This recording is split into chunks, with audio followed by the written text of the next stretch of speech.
वाह क्या बात है, पूर्ण नूरच पालटलेला दिसतोय हो. पालटणारच ना. तुमच्यामुळे मला माझा जुना मित्र परत मिळाला, आमची मैत्री टिकली.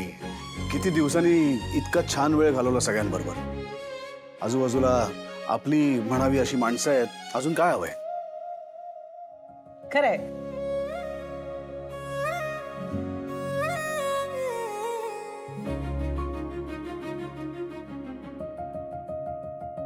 आता तशी छान मैत्री झाली आमची. मग ठरवलं ते करू ना. बालिश तर नाही ना दिसणार?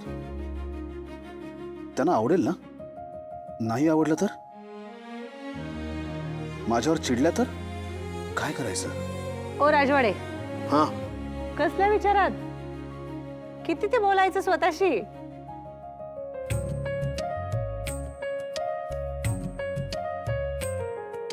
तुम्हाला कसं कळलं? ऐकू आलं.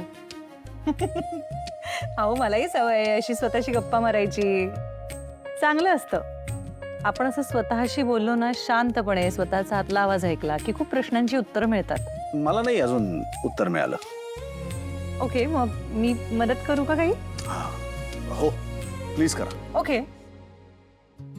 ही 2 बोट आहेत, यातलं एक बोट पकडा आणि लाईटली घेऊ नका. अत्यंत सिरियसली विचार करून निर्णय घ्या. हा, या 2 पैकी एक बोट. मी कन्फ्यूज आहे म्हणून मी तुम्हाला सांगतोय. ओके. येस.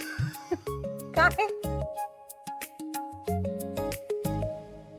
मला एक सांगा, हे गळ्यामध्ये इकडे बघा गळ्यामध्ये तुमच्या नावाचं मंगळसूत्र घातलंय, याला काहीच अर्थ नाहीये? हा, एवढं मोठं कुंकू लावते मी लांबट तुमच्या नावाने.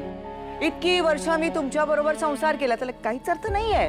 कोणतंही नातं असलं ना तरी ते मैत्रीवरच आधारलेलं असतं.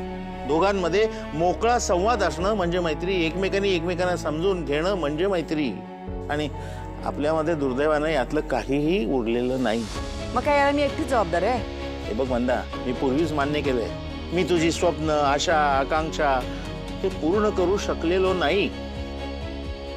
पण त्यासाठी तू जो काही मार्ग अवलंबिला होतास ना तो चुकीचा होता आणि हे तू मान्य करायलाच तयार नाहीस. मैत्री नसेल तर नात्याला अर्थच उरत नाही. सगळं नावापुरतं उरतं. जोडीदाराबरोबर मनातलं शेअर करता येत नाही मैत्री नसेल तर.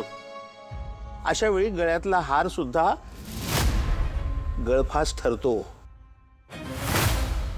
गळफास?